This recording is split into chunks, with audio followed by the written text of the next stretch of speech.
Welcome to Next Economy Now. I'm Ryan Honeyman, a partner at Lift Economy. Lift is an impact consulting firm whose mission is to create, model, and share a locally self-reliant economy that works for the benefit of all life. The goal of this podcast is to highlight the leaders who are taking a regenerative, bioregional, democratic, transparent, and whole systems approach to using business as a force for good.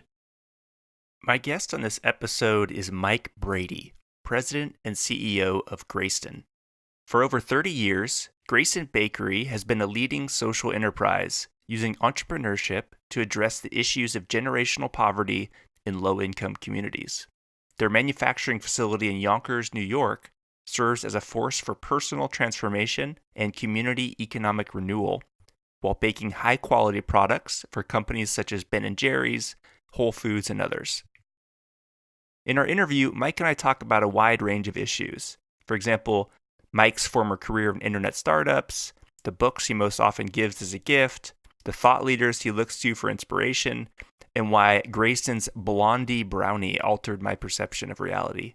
However, we focus in on Greyston's innovative open hiring program, which offers employment opportunities to anyone, regardless of education, work history, or past social barriers, such as incarceration, homelessness, or drug use. Without further ado, please enjoy my conversation with Mike Brady. Mike, welcome to the show. Ryan, thanks for having me. If someone's at a dinner party and says, Mike, what do you do? How do you answer that question? Yeah, just get right into it. You know, it's not the easiest answer for a company like Greyston in that, first and foremost, we have a bakery that makes brownies for one of the greatest brands in the world with Ben & Jerry's. But what we're most well known for is our open hiring model, where we hire anyone that comes to the front door of the bakery. So usually when I start like that at a cocktail party, it really gets the conversation going. That's fantastic.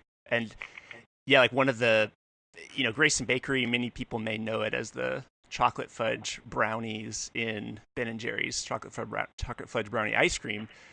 But looking on the website, some interesting explanation of Greyston, which says an integrated network of programs providing jobs, workforce development, low-income housing, supportive services, childcare, after-school programs, tenant services, and community gardens. So that might completely shock the other person at the dinner party. Right. Usually the next question is, "Oh, really? So then what else do you do?" And it gets into that. But the mission and kind of the entirety of Greyston's goal is to address poverty, and we do it through the job. But then, what are the other levers that people need to not just have employment, but to become thriving members of the community?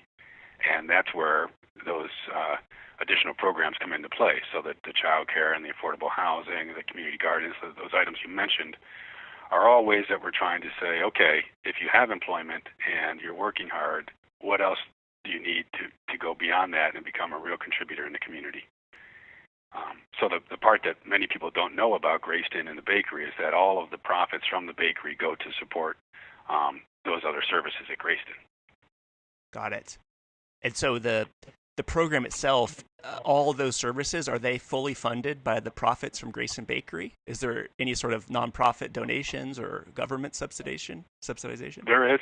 Yep. Yeah. Yep. So at the core, Greyston is a true hybrid organization. The parent is a 501c3, and so we've got quite a varied revenue stream. So there's the components that come from the bakery, but then we also have grants, other earned revenue models within the nonprofit, and a philanthropy piece as well. That's very important.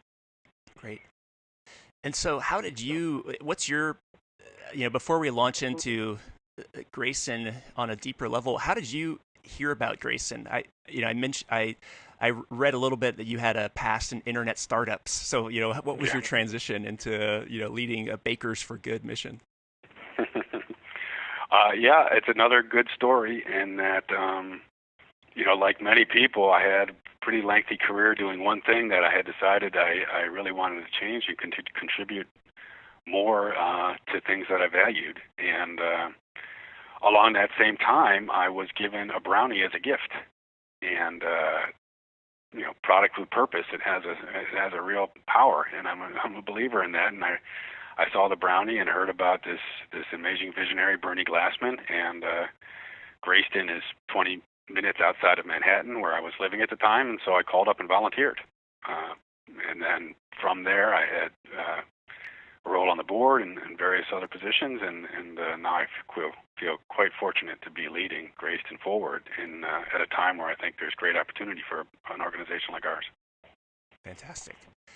So one of the pieces that I think many listeners, in particular many B Corps and social enterprises, are interested in is this idea of how do you hire people from traditionally disadvantaged backgrounds or chronic barriers to employment. So former drug and alcohol addiction, former homelessness, poverty. So how has the open hiring program, how does it address that?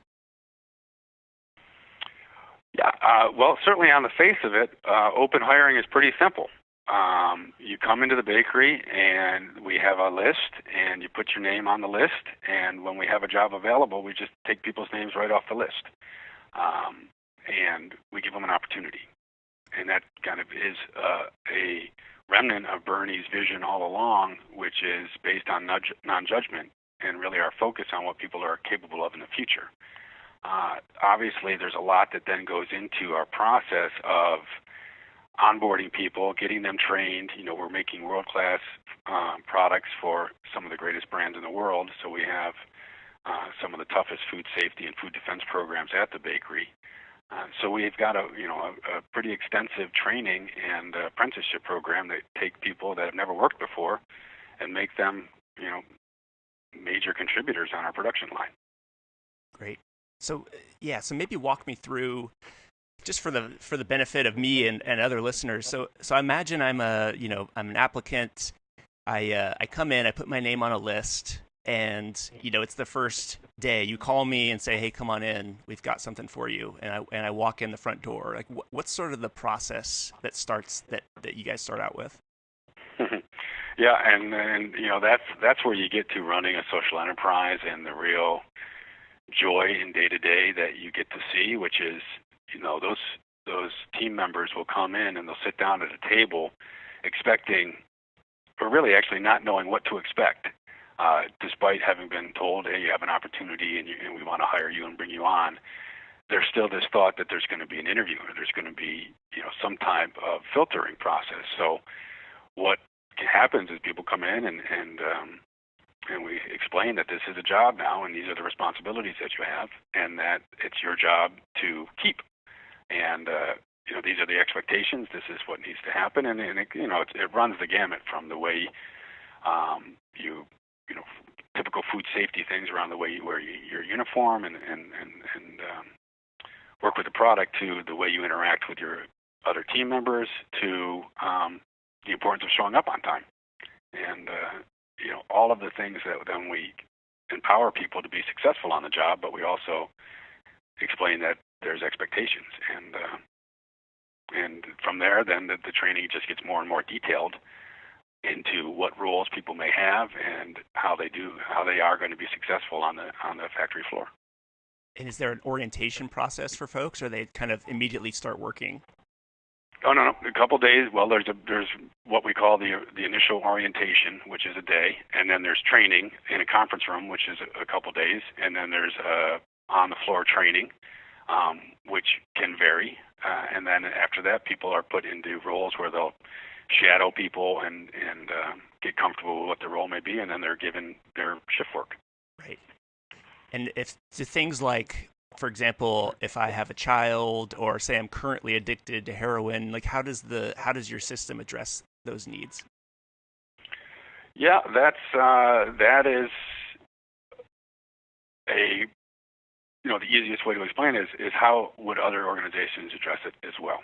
And if people have an addiction issue, when they come in, they're told that they need to get it addressed, and that will help them get it addressed, but we won't be employing them at that time. But now they are part of the Greyston family, and these are the services we offer to help people deal with addiction. And if they attempt to come to work under anything but 100% fit for duty stance, then they'll be immediately dismissed. And so they get the same type of EAP support that many businesses offer. It's just the clarity of the importance of asking for it and being proactive. Childcare, much the same, although you don't need to work at the bakery to take advantage of our childcare. So one of the pieces that wasn't naturally apparent in what we've talked about is that when people come and they put their name on the list, we also share the other services that are available to people in Southwest Yonkers, whether or not they're at the bakery. And that could be our affordable childcare program that would potentially let people find a good solution for childcare and then go look for a job elsewhere. But if they haven't, or if they have a need for childcare when they are starting at the bakery, then we can help them through our own program. Great. That was actually helpful for me to hear the distinction. For some reason, I would hear open hiring, and the thought might be, well, that means that some of the standards maybe are more lax. For example, I could I could have a drinking problem while I'm working at Greyston, but I think it's actually, you're saying open hiring is assuming that person is fully fit for duty, kind of square one, or you can refer them to existing services. Is that kind of? Absolutely. Yeah. Absolutely. And even after having done this for as many years as I have, you get back to the cocktail party, and I'm not sure what to say first. But the facility is a world-class facility, and if you've been into food manufacturing production plants, you wouldn't notice anything different from ours than anyone else's. It is a place of business, and first and foremost, I think that's key to what Greyston does, is we make great product. We also happen to do it with people that many others would consider unemployable, but in fact they're not, and they make great product, but we don't cut corners on the type of worker we have in any way. Right. Yeah, that's a great distinction. Is it still the product? It's not. There's no compromise in other areas. It's simply giving people an extra chance, which I think is, in many ways, the B Corp movement has faced a little bit, which is, oh, aren't you just sort of a nonprofit? Aren't you a worse business because you do good? So how do you kind of address that piece? Yeah, and I say no, we're a better business, but we start with a world-class product. And then from there, we go to a world-class story, which builds around a inclusive workplace. And using that inclusive workplace, I'm able to compete better on my business component of making great baked goods by saying, hey, consumers want to buy from me. People want me in the supply chain. And I'm able to say, work with Greyston. Don't work with these other bakeries because I have this really great model. And from that, we're going to be more successful together. Right. Which has worked really well with Ben & Jerry's. And who are some of the other partners that you guys work with? Yep, so we're really excited with a partnership that now has got some real traction behind it, but with Whole Foods. And it's more around our own retail product. And then to get to that same mindset, which is the brownie is delicious and it's great, and people are buying it one time after time, not because of this cutting-edge social innovation model we have, but because the brownie tastes great. Now, whether the first time they heard about Greyston or when they picked up the packaging, they said, well, this is a good company, one I want to support. I don't think we'd be able to continue to sell the kind of brownies we do through Whole Foods without it being a great product. And Whole Foods believes in it as well. So that's been a really strong partnership. And then we've got a whole contract manufacturing line of business where we're making products for other people. And they don't even bother to promote our brand specifically with theirs, but they're just happy to work with us because they know they're generating jobs and kind of infusing their own business with a social mission by collaborating with Greyston. Yeah, I must say that you sort of altered my perception of reality when I tried a Blondie brownie, because I'm so used to having a standard brownie. I was completely thrown by how amazing those are. Thank you. Yes, I would be. I wouldn't be wearing my sales hat if I didn't say you can get them on Greyston.com as well, and that's a emerging piece of our business around e-commerce and corporate gifts. Yeah, is that a growing part? Is corporate gifts, direct sales? Yeah. The food marketplace is changing tremendously, and kind of all the story that we've been talking about, I believe we've got a lot of traction around our story aligning with corporations and the ability to deliver great gifts. So it's high on our list, and we're continuing to work at that business. But much like our traditional business, it's not easy, and it's the blocking and tackling of straight up business issues that we need to improve on to make us more effective. Right. So let's pretend. Let's do another sort of hypothetical. I'm a CEO of a company who says to you, hey Mike, I'd love to implement open hiring. One, should I start open hiring first and then create the support programs as I go, or should I create the support programs and then focus on hiring? So what do you tell people who are saying they want to institute open hiring, and what's the sort of order of operations that you found to work pretty well? Yep, we are doing a lot of that, and if I could say, the thing that's really getting me excited now is thinking about our model at scale, and more broadly, social innovation at scale, and how do you do that? And so that question comes up quite a bit, and there's probably a bunch of different ways to do it, and what my general advice is try to get started. And as simple as that is, it's you may have jobs available, and then I would say start with a job because you've got one available. If you don't have one available, then I would say think about what kind of program you want to put into place. And we would help and how we help is to say you need to think about the child care services in your community. And not so much, it's again important to focus on the business, which is you want the team member that comes in and takes that open hiring job to be successful. And that's why you want to offer child care. But you also want that person to be around for a long time. And if you need to change the schedule or if you need to make adjustments to a production plan and you're not allowing people to have a child care solution that has them drop kids off, they're ultimately going to miss days and have issues that are going to cause them to get fired. And they might be a terrific worker, but it's just the way it is in many production facilities and certainly in retail where, there's an expectation people come to work. So it's really the basis of your business being successful that you want to have some of these support structures at least known or working to be in place so that the workers that you do bring in are effective. And honestly, that's not unique to open hiring, but it is necessary to make a low-wage worker effective. Yes, so childcare sounds like one of the first, at least not necessarily that the company itself would provide it, which I guess would be ideal, but just to even have options for folks. Is that kind of what you're saying? Exactly. It's to know what the options are and to not have unrealistic expectations. If there aren't options for affordable childcare, this is what's going to happen. The people are going to have trouble when you change their shifts or change their schedule unexpectedly. If you can't do what Greyston does or what we're talking about relative to childcare, then maybe you need to make sure you're adjusting schedules or thinking about those positions in a different way. And from your experience, is there state assistance for starting some of these like, for example, say if I had a company and I want to do open hiring and I'm talking to you and I'm saying, hey, I should be thinking about childcare, I should be thinking about affordable housing, workforce development. Are there programs, I mean, it's going to differ from state to state, but are there programs that you found that can help you then get that resource without having to sort of start from scratch?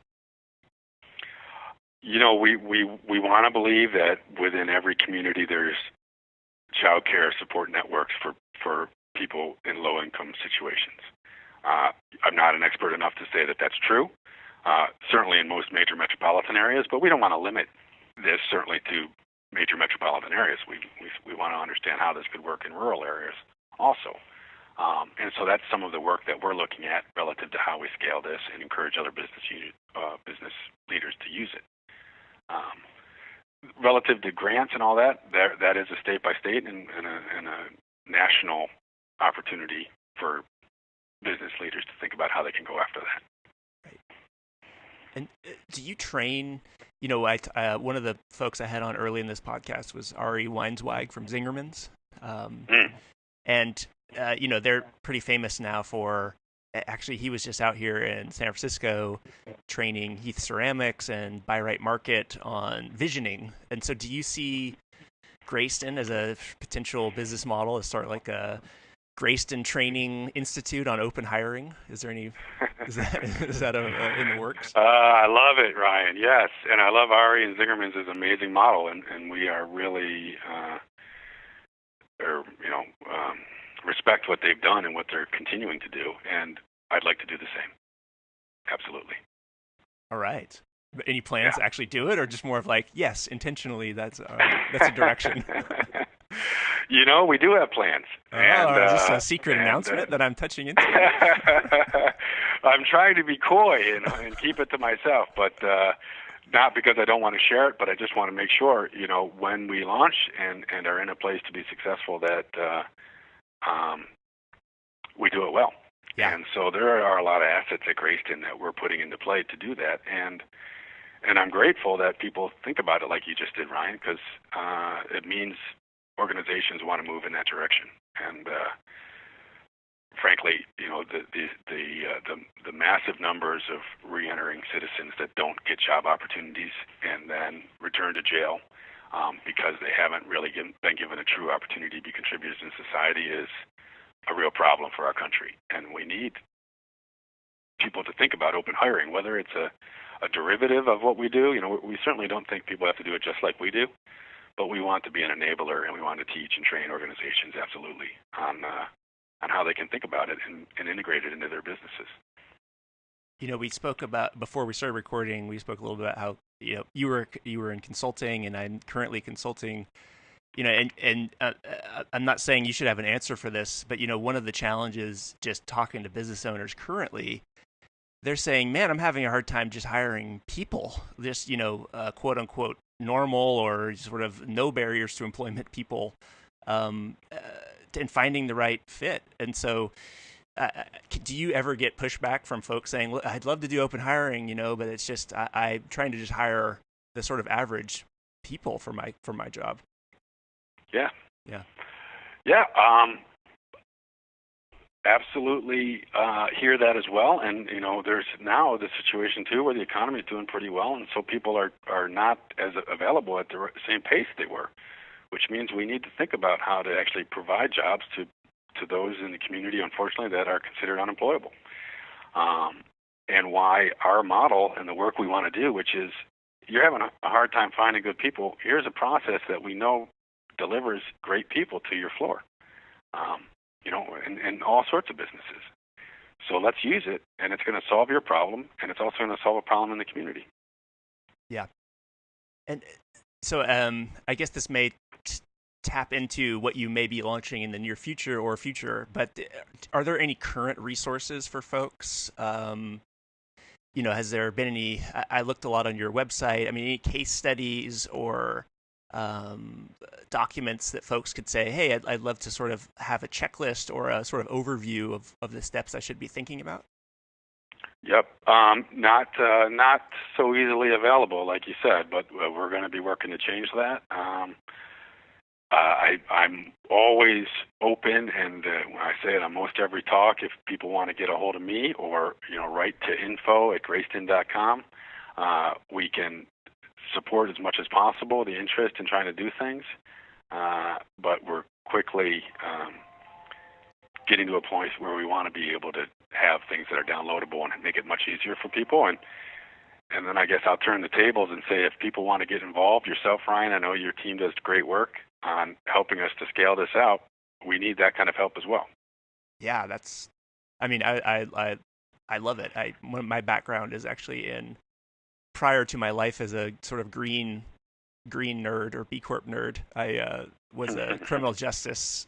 My background's in psychology and criminal justice. So, the cycle of recidivism and, the problem with the criminal justice system is something I'm quite familiar with. So this is actually a great sort of, transition, dovetails with my previous training. So this is super interesting.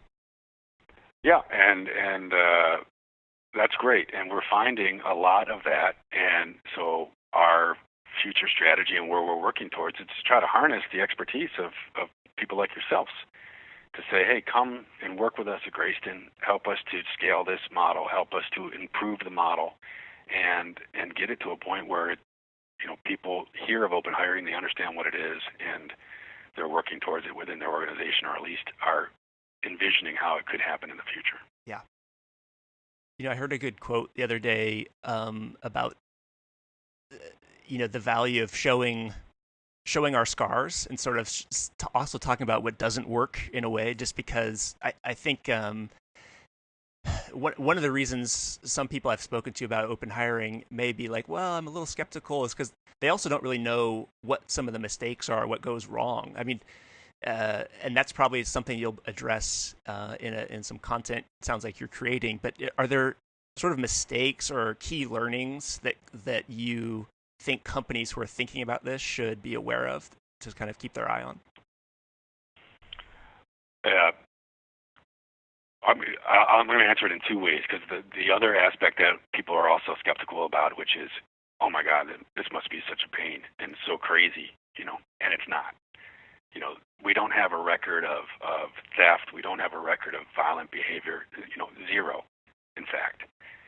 The facility is just like any others, and it's part of the bias, I think, when I tell people what I do, that they immediately have some mindset that says, wow, that just must be a crazy place where you work, when it's not. It's a 100% highly functioning business. The other piece then, to kind of directly answer your question, which is, you need to be deliberate about the process. There is obviously a change that takes place in your culture when you say, we want to help people that need a helping hand, and make sure there's champions involved, because there's going to be integrating it within your organization, as we have been having these conversations, will come across objections, and you need to have champions that say, no, this is absolutely what we want to do, and it's great for our business because it's going to drive ROI, it's going to drive positive response from our employee base, and it's going to help the community. And and the marketing, Dion Drew says it so well, and and for folks that don't know, Mike's TED Talk, Hiring the Unemployable, with his, is he bakery manager, or what's Dion's title? Yep, Dion at the time was our head trainer, and now he's an assistant manager. Yeah, so Mike Brady and Dion Drew, check out the TED Talk, Hiring the Unemployable. It's fantastic. Thank you. Yeah, and so is there a model? You mentioned low-wage workers. Is there a model or an ideal? Is this better suited for manufacturing companies, or do you know any service companies that have implemented this model, just for folks who are interested? I don't know anyone that's done our model straight up like ours. And now, kind of alluded to, there's organizations we're working with it. I think it's applicable across any range of businesses. It's certainly easily understood in manufacturing, where there are standard entry-level jobs where people can come in and get trained and perform the jobs. But when I speak to folks at, say, Google, and they're like, how does this apply to what I'm saying? I'm saying, ask yourself, who's doing my janitorial work, and who's working in my kitchen, and who's doing the mailroom jobs that might be able to be in the open hiring range. And we're working to explore more and more of those jobs across the entire spectrum to say, here's some really easy, low-hanging fruit where we can start bringing people in with different kind of backgrounds.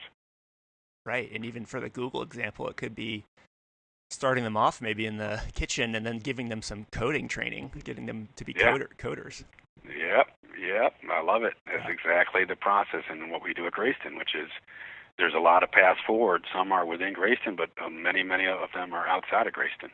And, we like to say that a real success story is not when someone gets a job at Greyston, but when they get a job outside of Greyston. Right. I love it.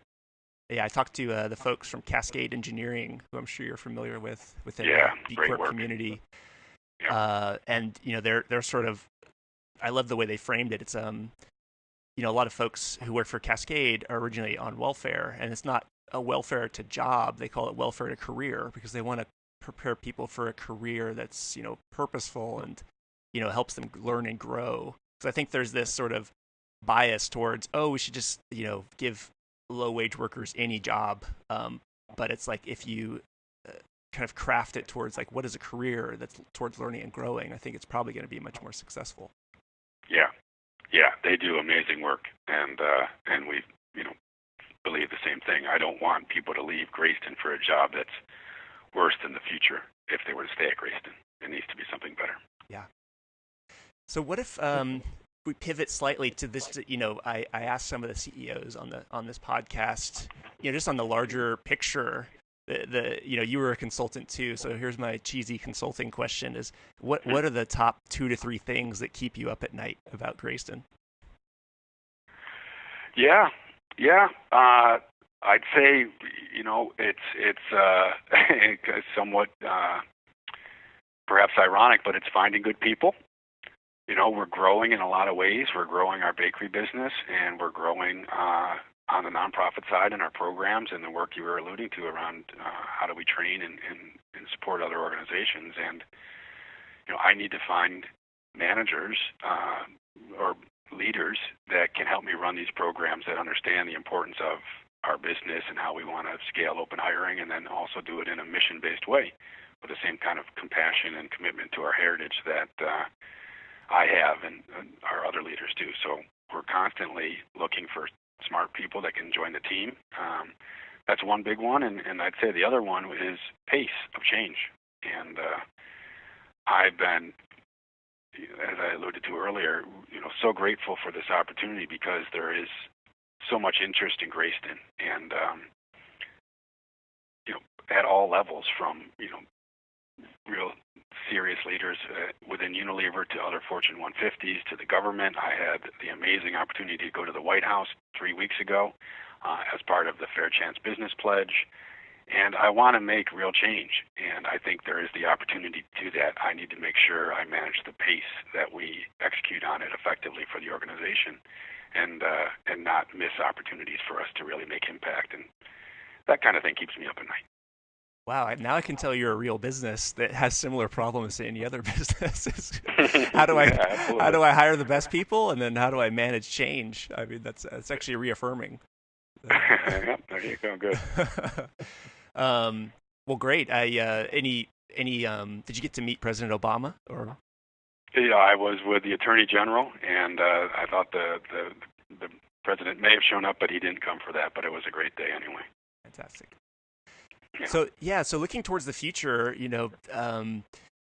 what I also like to ask this question to folks is, where do you see, what's the 25, 50, or, Yvonne Schoenar, like say, what's the 100-year plan for Greyston? Do you see the Greyston Bakery in every state that's sort of, doing its model, or do you see it sort of, staying within New York, but, the actual model is within different companies, or, what's sort of the change that you want to see in the sort of 25 to 100-year term?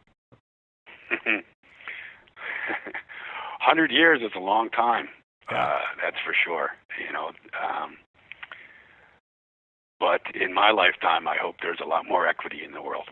And, the acceptance of poverty globally is getting a lot of attention. I think we need to look at it in our backyard and really ask ourselves why so many people struggle with finding food and getting good jobs and being employed and being able to be contributors in the community. I want in my lifetime for that to be very different. And my contribution to that, I hope, is to provide a tool around open hiring that can inspire business leaders to say, look, I'll do my part by lifting up a portion of the community that over the last 50 years has really been suffering, and trying to make it easier and easier for business leaders to do it. And then I hope there's enough other players out there that are going to say this poverty situation and the struggles of 1/6 of our nation is unacceptable, and I'm going to make change as well. And so, do you see Greyston, San Francisco in the future, or is it is this a New York business? Do you think? I'd love to see Greyston, San Francisco. So I'll put that call out there as well. But I'd much rather see and I shouldn't say much rather, I would also like to see 100% of the organizations in San Francisco practicing open hiring in the next 15 years. Right. And if it's 1, 2 jobs, 1-2% of the workforce, but everyone is practicing it. Fantastic. Who else are you watching? One of the questions, that we found to be valuable for us, sort of, and to listeners, is, who do you look for inspiration? Yeah, it's been an amazing journey here at Greyston with the exposure we've been getting, and I'd encourage people to, if they're interested, to check out my Twitter feed. It's at the Mike Brady, but just see who I'm following. Because when I get asked that, I look back and I say, who are the guys that and women that are saying things that I'm really interested in? And leaders like Darren Walker right now of Wharton Foundation is really looking at systematic change and social change at a massive level, which is interesting to me. And then I'm not sure if you know Nick Temple over in the UK. Social Enterprise UK is doing some really interesting work, and the UK is advanced relative to what we're doing in the US. And I had the good fortune meeting Nick a month or so ago, and since then they had launched their corporate challenge over in the UK, where they got a commitment from corporations to do £1 billion worth of business by 2020 with other social enterprises. And I think that's awesome. I think that's kind of massive thinking about how to drive social enterprise, much like Greyston and Ben & Jerry's and Unilever within the supply chain. And I really like that. Some of the other things that Aaron Hurst is doing around the purpose economy, I find really engaging also. What is the book you most often give as a gift? Instructions to the Cook. Oh yeah, what is that? What is that book? That is the Bernie Glassman story for starting Greyston. Oh. And it's an awesome book, and it uses his philosophy around socially engaged Buddhism to explain how business can drive social change and the importance of social justice. And I think it's a great read. Fantastic. Last few questions here. What do people never ask you that you wish they did? What do people ask me? Oh, now you're really getting into the questions. People. How do I want to phrase that? Because the story, and you kind of asked it, of how I got to Greyston, is a good one. I think there's another question in that is, why did you give up on your old career? And it gets to something I bring up when I'm talking often with students, which is, the brain drain that goes into jobs that might be really useful but aren't contributing positively to the community is something we really need to think about. And how can we use the resources of young people's brains, and really anybody, to apply to real problem solving at a much greater scale, is something I would like to have happen. And at some point in my career, I said, look, I'm not interested in doing another meeting around digital advertising. I want to do some different stuff. Right. It's being here near Silicon Valley, one of the quotes is the best minds of our time are going to creating better Facebook ads. Right. So right. You guys hear it. I'm in agreement with your statement. Great. Well, how can so any other requests for the audience? What do you need? I mean, evangelizing the open hiring model is clearly a request. I hear. How can folks continue to help you sort of push this mission forward? Yeah. Thank you for that opportunity. And there's a real need for additional corporate partners to embrace this model and to commit to it from where we are right now, which is still working through a process of making it easy and making it seamless. So we want to be able to say, let's just get at it with a couple folks that are going to be committed to this. So if any of your listeners are there saying, wow, I'd really love to do this, and I know Mike is not quite ready with my checklist, but I'm going to call him up and I'm going to ask him how, where we are right now can be of best value, and I bet I could put that kind of interest to work. And the same would go for professors or students or economists that want to work with me to study how we can improve this and prove with a real tangible ROI that this makes great sense for every business. That's what we're working forward with at a real pace. And it sounds like info@greyston.com. Is that the correct email? Exactly. Yep. Thank you. Yeah. So folks, whoever's interested, either purchasing brownies directly, I highly recommend the Blondie for folks who are interested in a different experience of a brownie, but amazing. I know my fundraising team's gonna kick me too. They say I should say go to our website and donate. Oh yeah. We can always use the donations, and if you don't want to donate, buy lots of our brownies for yourselves and gifts, and put it on your corporate gift plans for next holiday season.